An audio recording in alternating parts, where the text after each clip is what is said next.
اتاق خوابت اگر کوچیکه این سرویس خواب پرجا به دردش میخوره، چون 4 تا کشو بزرگ این سمت تخت داره.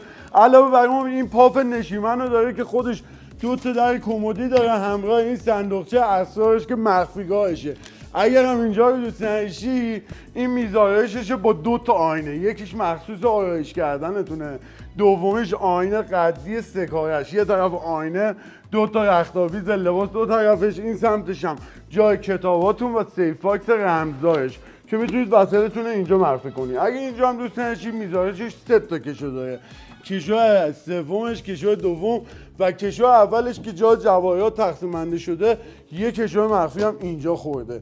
اگر هم اینجا رو دوست نداشتی این پاف نشیمنشه که اینجا صندوقچه داره، یه سیف باکس هم اینجا خورده که در آخر واسه نشستن استفاده میشه. همه اینا یه طرف، اینم آینه‌شه که این آینه باز میشه